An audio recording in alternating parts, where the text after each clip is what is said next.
Howdy folks, Jambareeqi here, and welcome to another video in my long-running villain ranking series. Today, I'll be ranking Nickelodeon animated movie baddies, but only villains from their theatrical films. Let the countdown begin.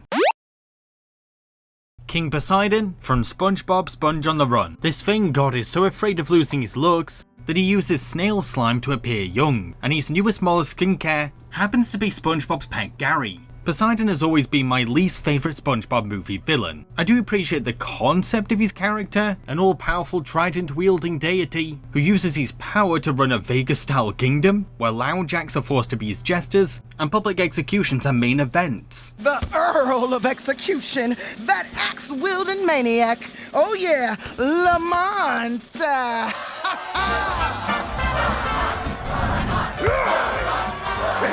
Ooh, I love me some Lamont. And it is grotesque how he's endangering the snail population by sucking their slime dry for vanity, only to then turn them into underground sleeves once they've been used up. It's all very twisted.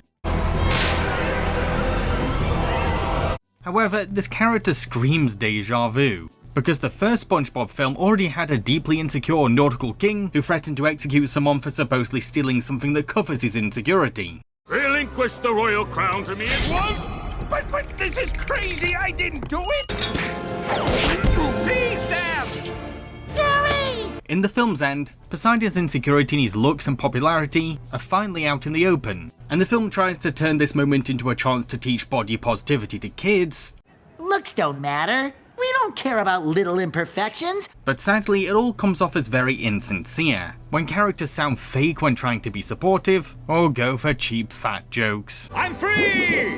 Oof, you certainly are. Not to mention, Poseidon might have found confidence in himself now. Good for him. But he never expresses remorse for his cruelty towards others. He makes everything about himself, and only frees the snails because they no longer have any use to him. So this apparent change of heart comes off as very weak.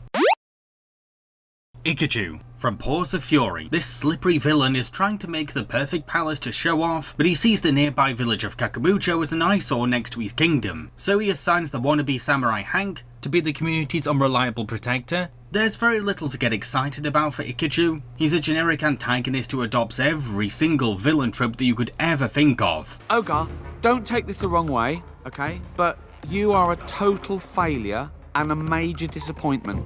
There's not much imagination to a lot of his strategizing either. Every time he loses, he just sends in another team of henchmen or a different minion. It's quite yawn-worthy. If you can't get the job done, perhaps it's time for a real professional. His only creative scheme is when he traps Hank into attending a fake VIP experience to distract him. Good job, well done.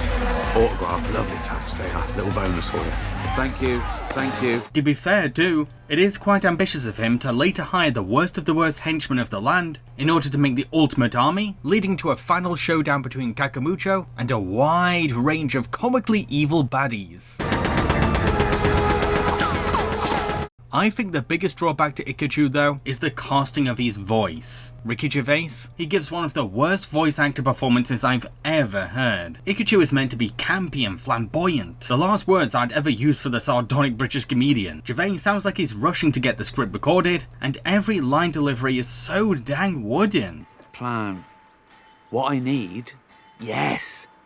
I'll send the worst samurai in the entire world and they do a terrible job. I can't remember a single funny joke from Ikachu, and I'd actually blame that entirely on Gervais's unprofessional timing. Constructive criticism is always welcome. I didn't expect much of you, and you still disappointed me. Ikachu might have one or two decent tricks up his sleeve, but as a whole, he puts the F into forgettable. Most average tier animated movies are saved by their villain, but not Paws of Fury. The Chimpan Zombies from Wonder Park. When June's mother ends up going to the hospital, June decides to give up working on the pretend amusement park that she made with her mum, only to discover that said park is actually real and is being destroyed by a bunch of possessed dolls called the Chimpan Zombies. Don't assume that these little cuties are lacking in threat. They're an anarchic swarm of gremlin-like monsters that can attack in large numbers, as they intricately take apart whole park rides by hand or turn attractions into violent weapons. Buddy system! I call Greta! There's also a creepy factor to them, because they only speak in robotic catchphrases and look weirdly happy while causing mass destruction. Could they have been much scarier? For sure, but little kids will find them intimidating enough. Oh no! Oh, dearie me. However, I do have a problem with their origin story. You see, they were created by a swirling darkness that's meant to represent June's recent grief and trauma, and how said suffering is destroying her passion for creativity. There's nothing wrong with such a metaphor, but the film has the gall to cruelly guilt June for creating this darkness. Trust me, We've been trusting you. But if we knew you were the person responsible for all this... But... I never would have let us make that mistake. Even though A, she never knew the Wonder Pot was real, B, her feelings are completely valid and normal for a little girl with a sick mother. We end up with a movie that unfairly rushes our hero to get over her depression fast in order to stop an apocalypse, when really, June deserved every right to find herself again and return to her creative side at her own healthy pace. Cyia from Rugrats Go Wild. This vicious cloud leopard had potential as a jungle predator for this Rugrats and Wild Thornberrys crossover movie. A savage feline who develops a sour personal rivalry with Spike the dog after the mutt winds the leopard up. I know all about cats with a capital K. Sit on a windowsill, hack up a fur ball. Ooh, that's very ferocious. It's also very, very creepy how excited she gets when she hears that helpless human babies are wandering the island. Not only can the Rugrats be her next fresh meal, but dining on them will also be the perfect revenge on Spike for bruising her ego. Well, I'm out of here. I gotta go find my baby. Helpless offspring? Oh, and it's based on Nickelodeon cast Pretenders lead singer, Chrissy Hynde, as Cyria's voice, because her contralto vocals fit a praying feline and are well suited for Cyria's blues duet with Spike. Canine philosophy. Why don't you just go and tend to your fleas? Unfortunately, all of this character development doesn't go anywhere, because the instant that she finds the babies, she gets one short chase scene with them, and then that's the last that we ever see of her. Rugrats Go Wild's biggest problem is its excessive overplotting, and it's a shame that such a promising villain goes to waste in the film's bloated struggle to cross two Klasky Chubbo franchises. Scarsnout from Rugrats the movie. A typical Rugrats episode tended to be about the babies using their imaginations for wacky adventures, but the first movie is surprisingly dark stuff as it sends the Tots into a creepy forest where they have to survive all on their own and find their way out without any help. To make this ordeal even more intense, Nickelodeon plants a dangerous wolf into the story, making this journey less of a stroll in the park and more of a horror escape film, with Scarsnout's presence being very clear to the already frightened and lost babies. I don't think it's a wolf, Chucky. If it was, we'd hear him say... That was pretty good. I didn't do anything. Scarsnout gets a very fierce and feral Klasky Chuppian design too. The studio's trademark quirky art style makes them look like a weird, exaggerated version of real wolves. This drooling and snarling creature who sees our tiny lost infants as easy prey. However, what makes Scarsnout important as a villain is how he challenges the Pickles' dog Spike. At first, Spike is terrified of the wolf, which makes sense. He's a domesticated pup who is alien to the predators of the wild. But once Scarsnout corners Tommy and his friends in the finale, Spike finds the courage to bravely defend the babies from the hungry monster, in an emotional scene that many Rugrats fans consider to be Spike's shining moment.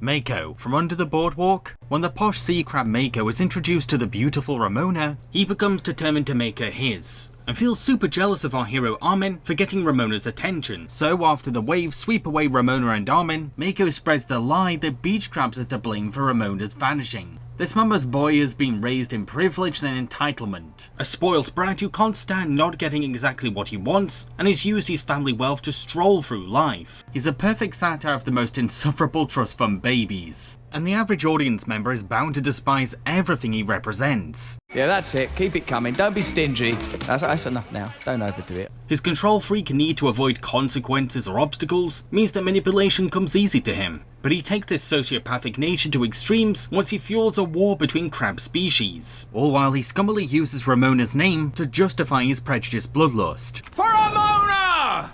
For He may be a stuck-up and Weasley fancy pants, but it would be bananas for me to call him weak or useless in a fight. When forced into a brawl, he could be a truly sadistic and barbaric villain, and when the war blows up in the finale, he enters into combat like a sea god, and doesn't hold back as a soldier. Here comes the condition!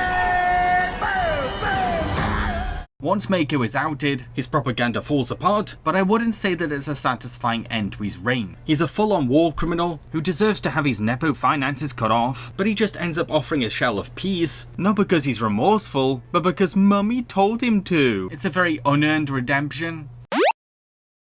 Dag from Barnyard. Dag is a hungry coyote who preys on barnyard critters, and only Ben the cow can scare him off the premises. However, when Dag and his pals kill Ben, it's down to Ben's immature son Otis to protect the farm from the coyotes. He's a coyote with a devil-like appearance that makes him look hellish. With his horn-shaped ears and fire-red fur, it all really fits a slimy predatory villain who loves to tease his prey. This one's mine. Cook her while I have the little one for an appetizer. You know, because I'm a meaner.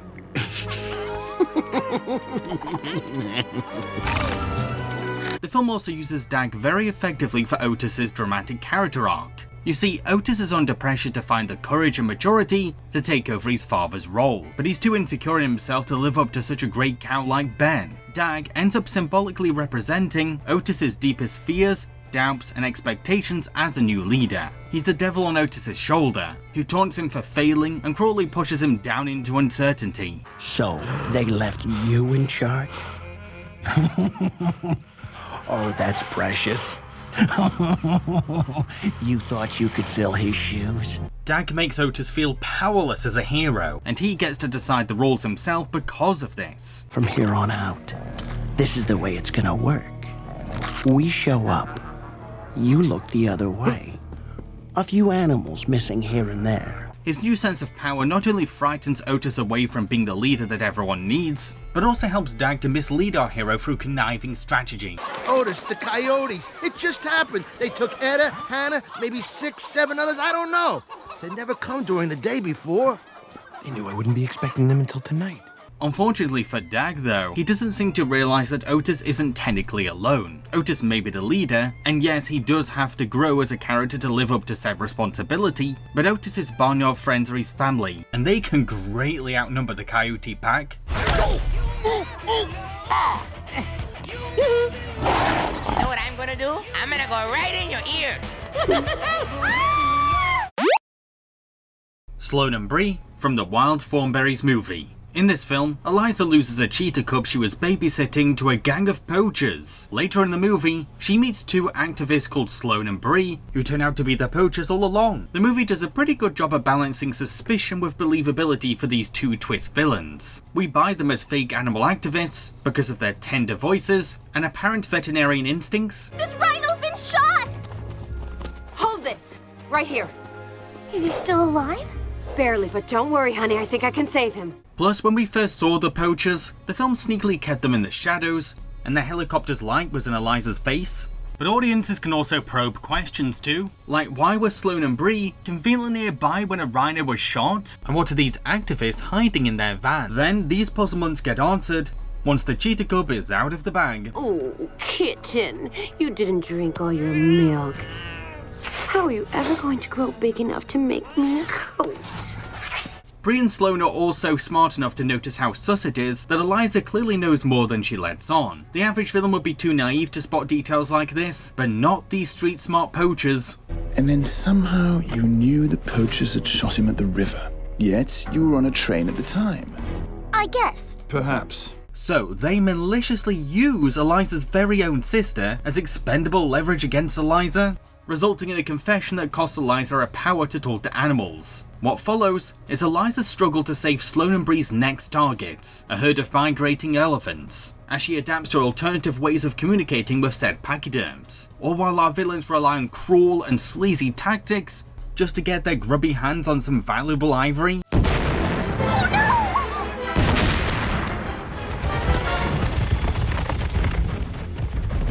How can I make you understand me? Most disturbing of all though, is that Sloan is prepared to murder a literal child, all because he sees us a fly in his plan, and he doesn't even care about the ramifications of killing a celebrity's daughter. Shame you won't be here to help me carry out the ivory. Don't worry though folks, these two crooks do get arrested, and not even their tired old activist acts can save them from jail. Bye bye losers! Take your hands off me! We were trying to help the elephants!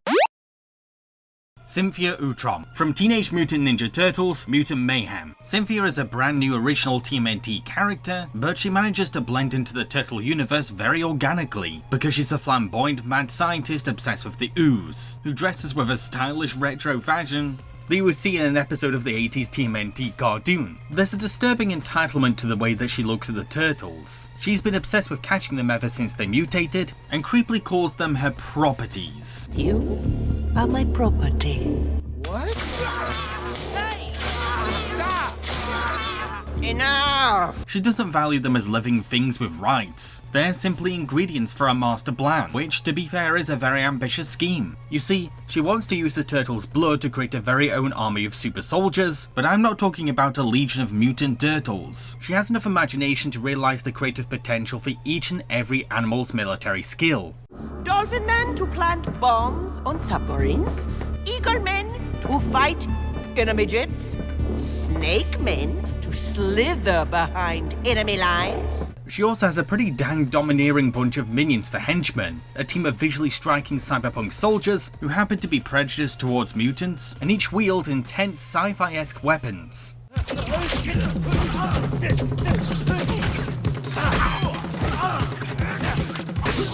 Although I have to admit that Mutant Mayhem only gives us a fraction of who Cynthia is. But there are clues. Not only does a mid-credit sequence hint that she has connections with the Shredder himself, but avid fans have noticed that her surname and design could be linked to the iconic Krang. So who knows how the upcoming sequel will expand on Cynthia.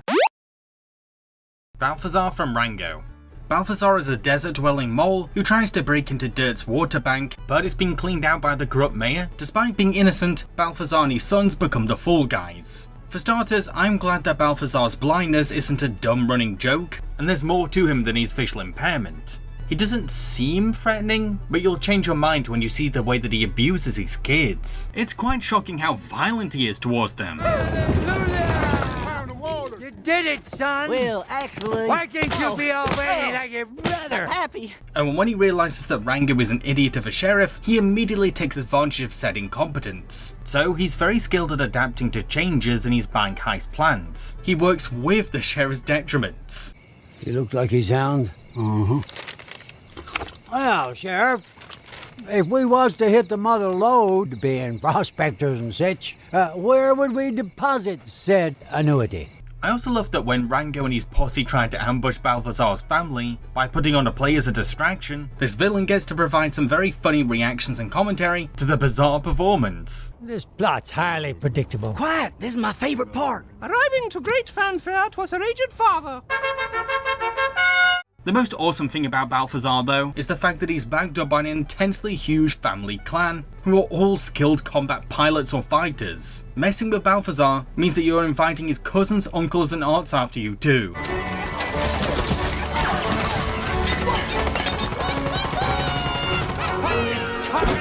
Don't shoot the water! We do feel weirdly sympathetic to his family as well, because in spite of their crookedness, they're actually innocent of the crime they've been accused of, and Balthazar even gets a bittersweet moment with his set-to-be-executed children. Now be still. You gotta look presentable to meet your maker. While it is charming that his family, after seeing Rango perform live, end up starting an acting troupe at the film's end, I do wish that we got some confirmation that Balthazar has stopped hitting his poor kids. Shek, from Hey Arnold the Movie. The sharp-suited villain of the first Hey Arnold movie plans to buy out Arnold's neighborhood and replace it with a mall. It's up to Arnold and Gerald to find a document that proves that their home is a historical landmark. Now, yes, Shek doesn't exactly scream originality for a family film villain, but I do think that he's a good take on a cliche trope. For starters, he does have an ominous presence, all because he's placed a giant screen in Arnold's neighborhood that not only counts down the impending demolition, but also replaces company's mantra. Out with the old, in with the new. I have seen the future. and its future tech industries. It's all very dystopian, and puts a timer on Arnold's already tense mission. It's terrible! Read it! We've got 30 days left to save the neighborhood! Shek claims that he just wants to fix urban decay, but really, let's be fair, he's a wealthy tycoon who is only interested in gentrification. He doesn't want to improve anything, he just wants to redecorate lower class homes with a coat of commercial paint, and couldn't care less about what happens to the street's residents. We also learn that Shek is the descendant of the very British official that lost the historic Tomato War. So Shek's scheme isn't just a greedy capitalist venture, it's also a petty excuse for him to reap vengeance for his ancestors. You know when we lost control of this city? When that ridiculous tomato incident took place in your pathetic little neighborhood. Tearing it down and putting my name up in its place will be revenge of the sweetest kind. Shek's power and wealth helps him to come off as an almost invincible foe too. Our working class heroes are frequently outmatched by their villain, and it's all because Shek has enough connections and money to thwart Arnold's efforts. One of our guys intercepted their permit, thereby making the whole assemblage illegal.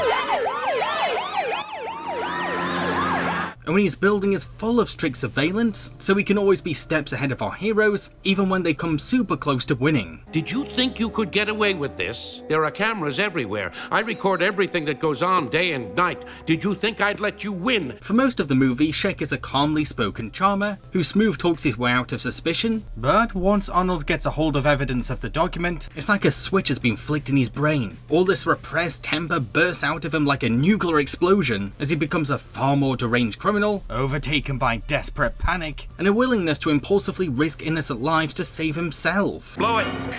Just so we're being straight here, boss. This is pretty serious. Serious? Yeah, you know, as in 15 to life. Just do it, you incompetent moron! Thankfully, he's exposed as a crook in the end, and even gets to have his own Scooby-Doo moment. I would have gotten away with it if it wasn't for that meddling football head, the kid with the weird stack of hair, and that brat with the one eyebrow! King Goobot from Jimmy Neutron Boy Genius. When Jimmy's mum and dad catch the eye of space tyrant King Goobot, His Majesty abducts all the parents of Retroville so that he can sacrifice them all to his hungry god Pultra. While he is the antagonist of a cartoony bubblegum comedy, Goobot does make for an imposing royal villain, whether he's casually gobbling up his own pet critter or sending staff into space for the tiniest of indiscretions. When did it become acceptable to approach my royal throne unannounced? Oh yes, of course, my Space him! His evil scheme, when you really think about it, is quite disturbing too. He's basically kidnapped all the adults of a humble town and left the community's children to fend for themselves while they all grieve for their missing mums and dads. The Friday Gone top has to be how intimidating his god Pultra is, a giant human-eating chicken with a screeching cluck that echoes across the stadium. Oh, and it's dang creepy how a human sacrifice is seen as fun entertainment on this planet. If you're watching this, chances are your friends and or relatives are about to be sacrificed to the mighty Pultra, which is a great honor indeed. Oh, and very painful. Goobot's voice is also performed by the legendary Patrick Stewart, whose timbre, regal voice gives a booming authority to the alien king. Honestly, I don't think Goobot would have been as memorable without this perfect casting. You know, without the coordinates you gave us, we never would have found your puny little planet. For such a tiny earthling, you've been a very big help, Jimmy Neutron. Everyone's favourite aspect of King Goobot, though, is his brilliant dynamic with his annoying brother Ooblar. There's a boatload of meaty comedy to come from these two, with Goobot's iron-handed command constantly clashing with Ooblar's obnoxious silliness. It's a stellar comedic setup. Hello! What galaxy are you from? Ooblar! Where is your leader? Ooblar, stop it. It's toast. I'll admit that I have a lot of nostalgic bias for this villain, but even if I wasn't wearing my rose-tinted glasses, I'd still defend him as a classic animated baddie. So, we're halfway through my list. Who is your favourite Nick animated villain and why? Comment below with your answer. Sarin, from The Adventures of Tintin. Sarin is a wealthy crime lord who is obsessed with collecting a series of model ships that hold the secret to the Haddock treasure, which rightfully belongs to Tintin's friend Captain Haddock. Sarin is the epitome of a Weasley villain. His punchbowl face, slimy mannerisms, and super fake politeness all make him a joy to boo and hiss at. He's the kind of villain that you really want to see go down. Good evening, sir. I trust you had a successful trip abroad? Do I pay you to talk to me? You don't pay me at all. As worm-like as he is, there's a threatening aura to his antagonism. His morals are in a garbage dump somewhere, and he shows no hesitance to murder anyone who gets in the way of his treasure hunt. Let the bird go now, or this man dies! His tactics for getting hold of ship models can be quite creative at times too. Despite being an impatient man, he will, now and again, craft an intricate thieving strategy, while also sometimes framing our heroes for the crime for good measure. Those two, there! They're here to steal your ship! No, we're not! Sarin is also the descendant of Red Rackham, the pirate that fought Captain Haddock's ancestor, Sir Francis, for ownership of the treasure centuries ago. The flashback for these two ancestors' relationship is a really immersive sequence that intimately illustrates a very intense rivalry. Kill his men! No, Rackham! No! Rackham, you gave me your word! Rackham! Rackham! It's a backstory that's so well told that it makes their descendants' final showdown all the more personal and gripping, with the captain battling his alcoholism to defend his family name, and Sarin using his fancy trademark weapon to smugly gain the slick upper hand.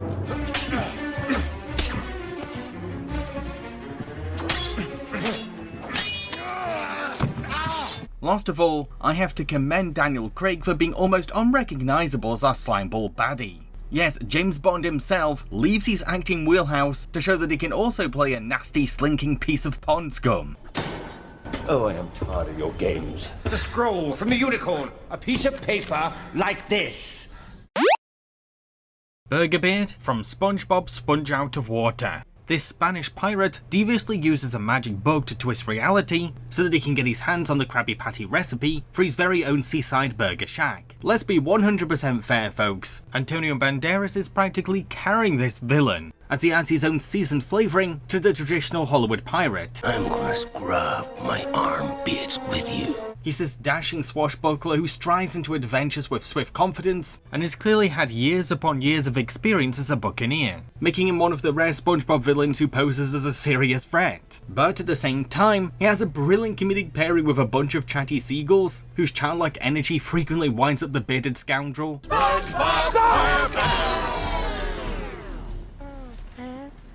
There's only one thing worse than talking birds, and that would be singing birds! Only for him to retaliate in the darkest of ways. Who wants some hot wing?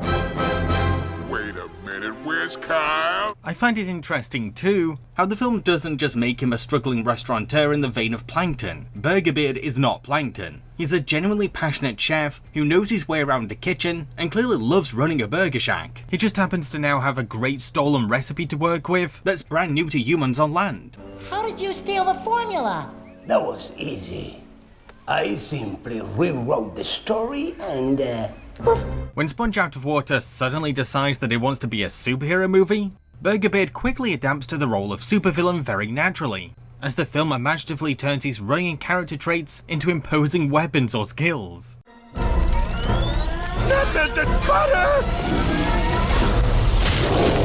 Burgerbeard, to put it simply, is a good, old-fashioned fun family film villain. The movie takes the concept of a chef pirate and goes ham on its creative potential, all while letting Banderas provide the personality, charisma and charm.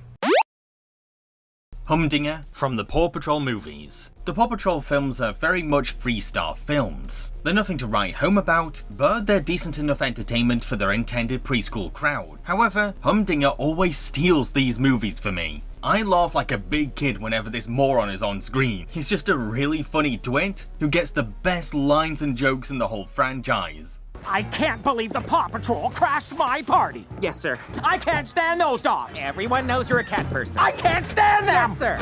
But I want to make it very clear, this is not a rescue. It's, an assisted exit. In the first movie, he becomes the mayor of Adventure City. He pouts and whines about the Paw Patrol's positive reception without ever realizing why these heroes are applauded. All of his political decisions constantly endanger his citizens, and it's always down to the pups to clean up his mess every single time. So of course folks love the Paw Patrol more than him. His choices as a mayor stem from his need to desperately protect his tender ego, and this arrogant immaturity makes him a severely dangerous leader. Whether he's creating gimmicky spectacles on a cheap budget to quickly gain shallow popularity,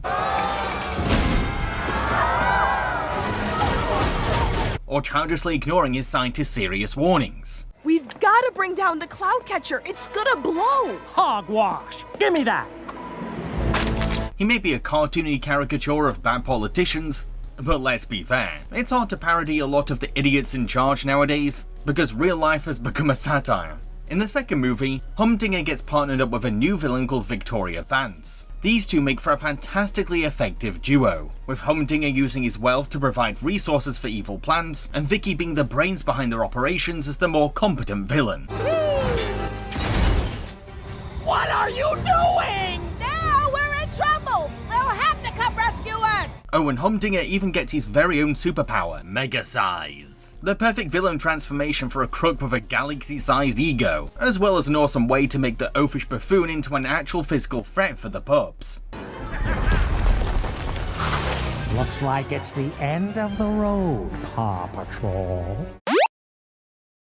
Mayor John from Rango. The old western town of Dirt is facing a water crisis, and Sheriff Rango has been put in charge of solving it, but he ends up unraveling a water-hoarding conspiracy run by Dirt's very own corrupt mayor. At first, the mayor seems like a gently spoken old man who sincerely cares about Dirt, with voice actor Ned Beatty channeling his lot-so-warm southern drawl to sway our hero's trust. All my friends and neighbors, it's a hard life here. Very hard. Do you know how they make it through each and every day? They believe. However, something doesn't seem right about him. There's a strangely ritualistic vibe to the way that he's handling the water crisis, and his preacher-like style of mayoring shows telltale signs of a cult leader in the making. My friends, temper your frustrations. Times will be tough from now on. Sacrifices will have to be made. We start to look back on things that the mayor has said, and they suddenly ring differently when you realize that he's the culprit. Look at them, so desperate to live, they'll follow it anywhere. That's the immutable law of the desert.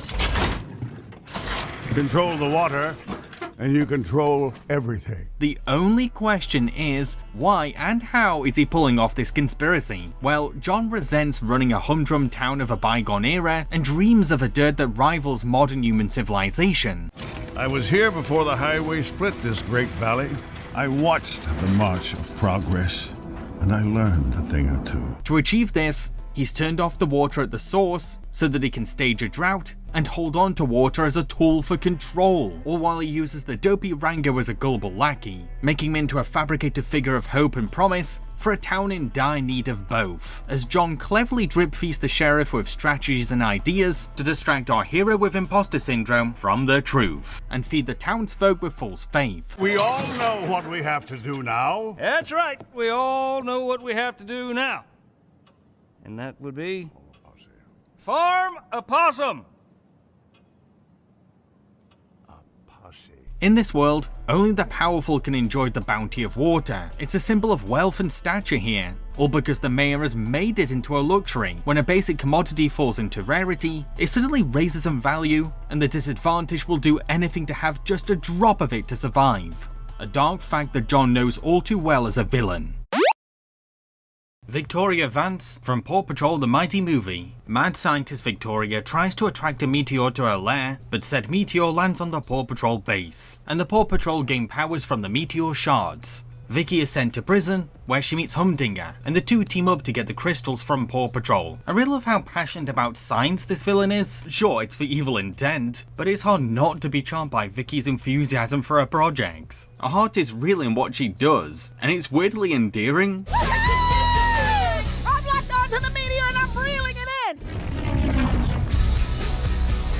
Like I said too, her partnership with Humdinger is delightfully fun. I feel like throwing the corrupt ex-mayor into her scheme really mixes things up. Sure, she could have worked as a solo act, but a literal man-child teaming up with a deranged scientist makes for comedy magic. What's she doing out of jail? It is me, and I hope I can count on your support in the next election. Stop campaigning. We're fugitives on the run. Her character gets even more engaging once she gains powers of her own, and she becomes crazily obsessed with getting even more meteors. There's no cap on how many more shards she wants, and her lack of self-control is bonkers to witness. I'll finally be able to catch all the meteors I want! Why on earth do you need more meteors? You saw what kind of power was in the first one. Who knows what else is out there? While this is a Paw Patrol movie, Sky is the closest we get to a main character, and you could argue that this film is her story. So the movie does try to mirror Sky's own insecurities with Vicky's, but I like that the movie doesn't fall prey to a forced last-minute sob story. If anything, Victoria mocks the very idea of a redemption. We have a little bonding moment. I get all soft and blubbery, then I have a change of heart and let you go. Well, it's never gonna happen! The sweet icing on her villainy is that even after she's been defeated, she's still magnetized a load of meteors towards the city, so our heroes haven't really won yet, and she gets to rejoice in the chaos that she's created. What have you done? What can I say? I guess I am a mad scientist. Rattlesnake Jake from Rango. When the new sheriff of Dirt, Rango, ends up defeating a local hawk that terrorizes the town, little does he know that this means that outlaw Rattlesnake Jake will soon return. The impending arrival of Jake is enough to frighten Rango, all while we as an audience are left to speculate who he even is, and how much of a threat he actually poses. All we do know is that he's a Western legend who scares everyone. I ain't got no problem with this Rattlesnake Jake. That's just what Amos said. Amos? Then when Jake arrives, he really lives up to his myth. This huge, beastly creature, who rhythmically slithers with menace, has ammo wrapped around his serpent body, and is armed with a Gatling gun for a tail. Talk about a creative snake villain design. Thirsty.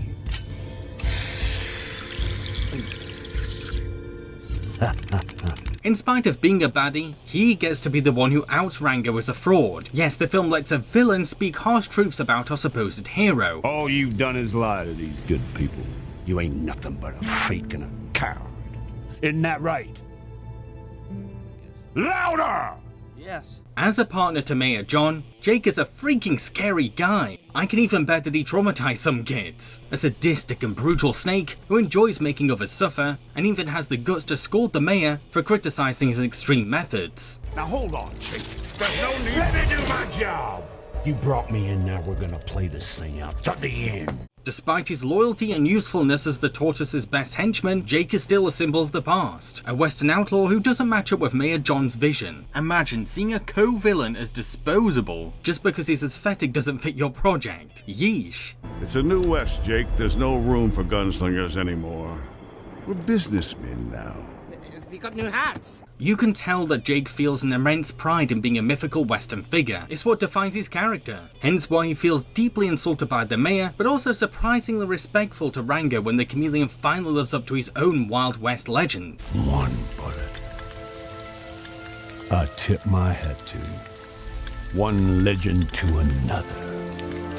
Oh, and it's pretty dang dark that we never ever see how Jake gets revenge on the mayor. It's all up to our own imaginations to decide his fate, which is maybe worse than showing his punishment on screen. Coco LaBouche from Rugrats in Paris. Coco is the head of Euro-Reptile Land, and she's desperate to get a promotion, but her boss refuses to promote her unless she gets a family. So, while the babies and their parents are on vacation in Paris, Coco tries to seduce Chucky's dad Charles into becoming a husband. But Chucky doesn't want Coco as a mummy. Everything about Coco is fantastically memorable, from a wild fashion sense that creatively changes every scene. Everyone, this is Madame LaBouche. Mademoiselle. To a twisted, grim style of humor that makes me laugh out loud. They themselves must have the heart of a child. I must have one in a jar somewhere. She's also the very definition of a villain that's fun to hate. I mean, there's something pure evil about a woman who is pretending to be in love, all at the expense of a naive, lonely man who's lost his wife, and a grieving child who craves for a mother's love. Oh, look, mon chéri. Oh, I think he likes me. Coco's behaviour around anyone under the age of 5 is entertainment gold due. Whether she's sucking up her pride to butter up the sassy Angelica into being her spy, An extra scoop for cunning. Tell Auntie Coco what you desire. Or trying desperately hard to tolerate being around messy and noisy babies just being themselves. Here, they're staring at me, and this child is leaking from the mouth. It's fine for somebody to simply not like babies, perfectly okay even. But Coco goes further than that. She resents them with an irrational hatred and is willing to hurt or endanger them just to protect a pretend wedding. Take those wretched dust mops away. I will not have them ruining my wedding day. Coco's narcissistic abuse of Chaz is disturbingly authentic too. She creates a fake version of herself to appeal to the Finster's weaknesses, but also sneakily uses love bombing to stop Chucky's dad from ever questioning her intentions. You take my breath away? Forever yours, Coco. We end up despising Coco so much for her inhumanity that her eventual defeat becomes popcorn-worthy stuff. A humiliation that escalates further and further for the audience's viewing pleasure. This is the last time you will see Coco or her underpants.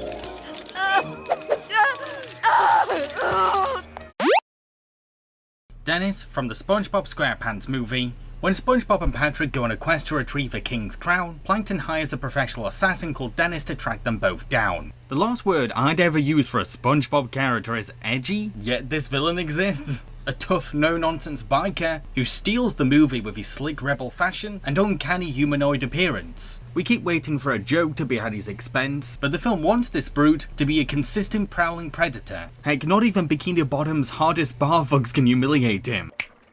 All bubble-blowing babies will be beaten senseless by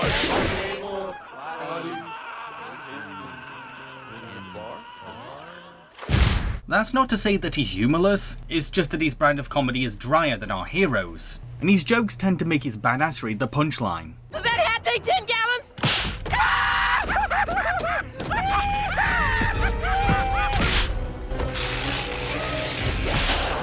This first SpongeBob movie is meant to be about Sponge and Pat learning to let go of manly stereotypes and embrace the freedom of their inner child. So Dennis ends up symbolizing the very idea of societal masculinity, and he represents the kind of man that our heroes feel expected to be. This is what a real mustache looks like.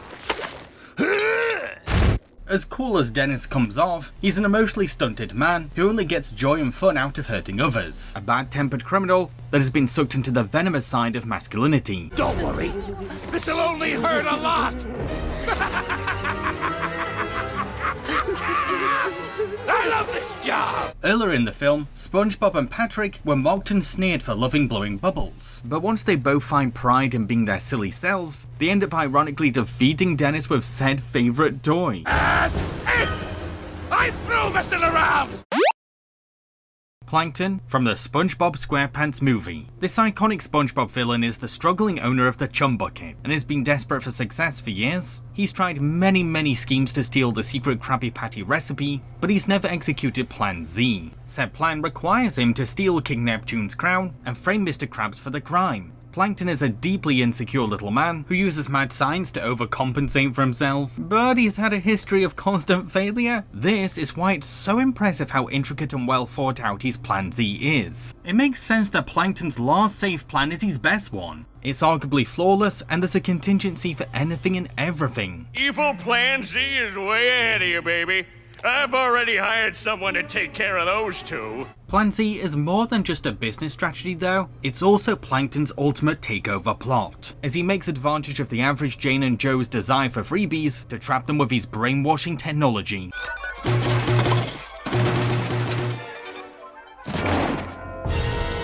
All hail Plankton! Even though Plankton is a speck in the grand scheme of sea life, he ends up creating a whole dystopian version of Bikini Bottom, where he's worshipped and respected, thus adding stopping a fascist regime to SpongeBob's to-do list. Oh my gosh! Patrick, look! Plankton's turned everyone we know into slaves! Plankton's Achilles heel is that he underestimates SpongeBob's childlike imagination, and he pays for this ignorance once Sponge turns his youthful mind into a full-on superpower.